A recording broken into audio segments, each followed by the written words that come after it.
নমস্কার বন্ধুরা, সবাই কেমন আছো? আশা করি ভালো আছো। বেগম ব্লগে এই দুপুরবেলা তোমাদের স্বাগত জানাই।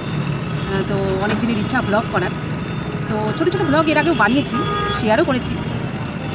তো এখন আর একদম সময় পাওয়া যায় না, সারাদিন দোকানেই বসে থাকতে হয়। ব্যবসার পরিস্থিতি তো আগের মতো নেই যে একটা দুটো দিন দোকান বন্ধ করলাম, এদিকে গেলাম ওদিকে গেলাম, ছোটোখাটো ব্লগ করলাম। সে পরিস্থিতি আর সে সুযোগ একেবারেই নেই এখন। আর পুজোর মরশুম, ব্যবসাপত্র চলছে টুকটাক, মানে খুব একটা ভালোও বলবো না, খুব খারাপও বলবো না।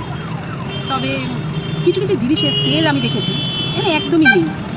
কিছু কিছু জিনিসের সেল সত্যি কমে গেছে, মানে কাস্টমারই নেই, এমন পরিস্থিতি।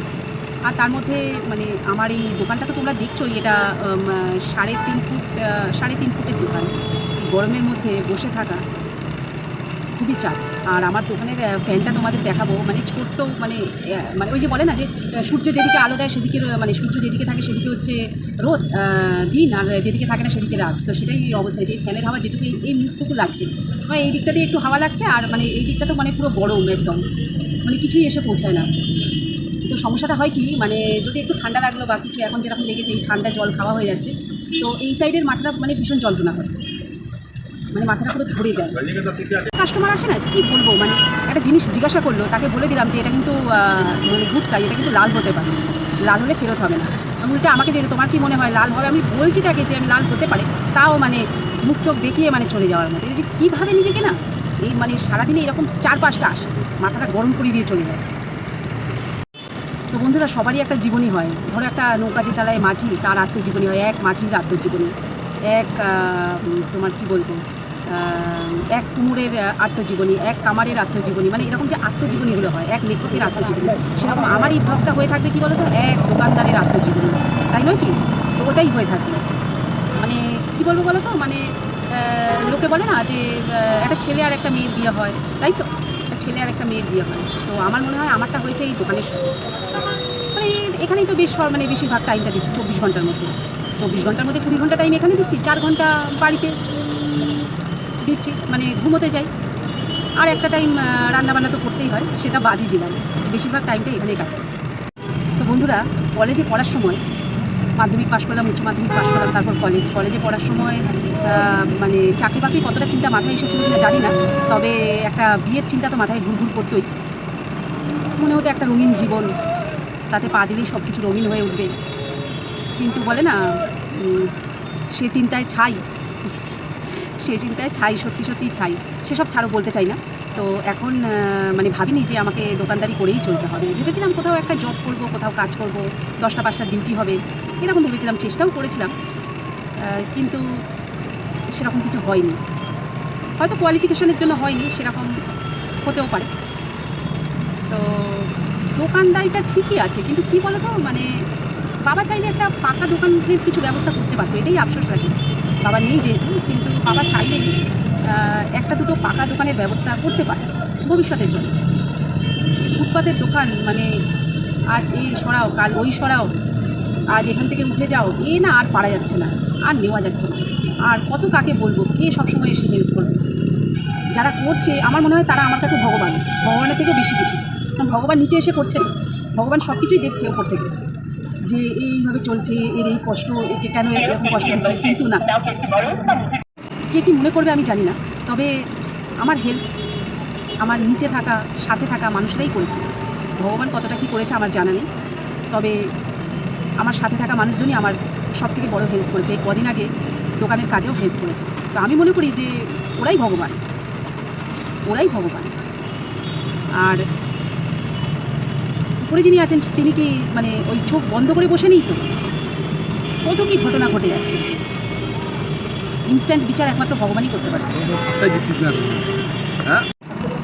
তবে হ্যাঁ বন্ধুরা, আমার দুটো জিনিসের ভীষণ শখ। একটা হচ্ছে নিজের একটা ছোট্ট বাড়ি, নিজের বাড়ি, মানে আমি বলতে পারবো আমার নিজের বাড়ি।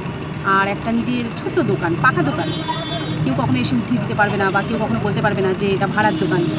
নিজের একটা দোকান, সেই দোকানটা আমার খুব ভালো করে সাজানোর ইচ্ছা, এইটুকুই জাস্ট। মানে সেই দোকানে দোকানদারি করতে করতেই চলে যাবে। খুব ইচ্ছা যে অন্তত বাড়ি না হলেও একটা আমার ছোট্ট নিজস্ব দোকান হোক।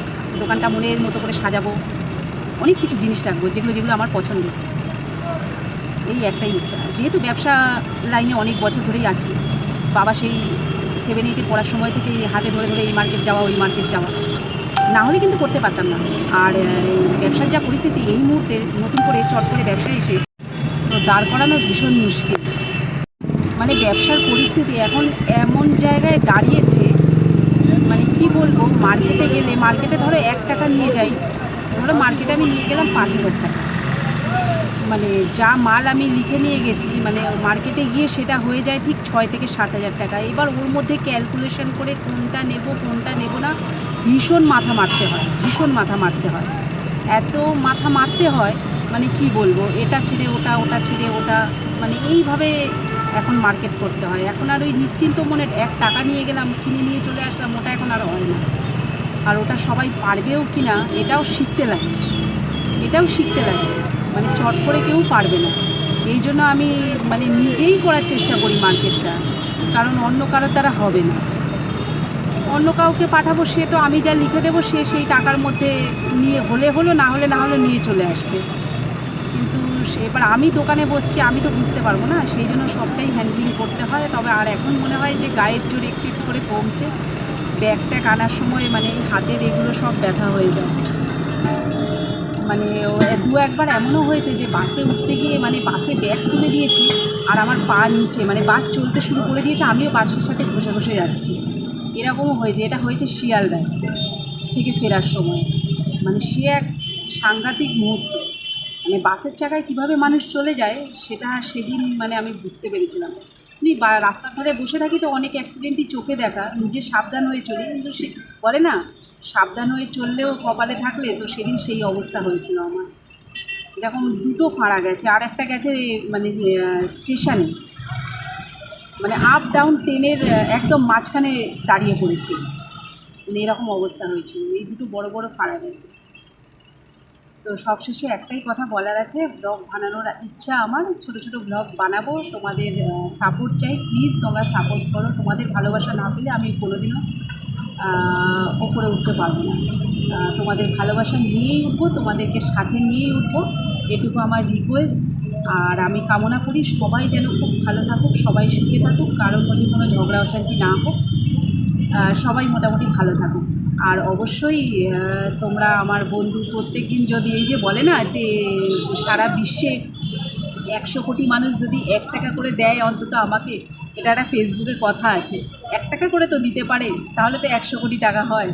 তো সেই রকমই আমি বলছি, প্রত্যেক দিন আমার যদি একটা করে বন্ধু আমার ইউটিউব চ্যানেল মাইজ ওয়ার্ল্ড, এখন ওটা বেগমস ব্লগ হয়ে গেছে, একটা করে ফলোয়ার্স যদি আমার হয় আর একজন করে যদি সাবস্ক্রাইব করো, তাহলে আমি নিজেকে ভীষণ ধন্য মনে করব। আমার বেশি কিছু কারিকুরি দেখানোর ক্ষমতা নেই, আমি খুবই সাধারণ, আর সাধারণভাবেই থাকতে চাই। তোমাদের ভালো লাগলে অবশ্যই লাইক কমেন্ট শেয়ার করে দিও ফেসবুকে, আর ইউটিউবে অন্তত আমার চ্যানেলটা সাবস্ক্রাইব করে দিও, এটুকুই আমার ইচ্ছা। থ্যাংক ইউ সো মাচ, অনেক অনেক ধন্যবাদ তোমাদের।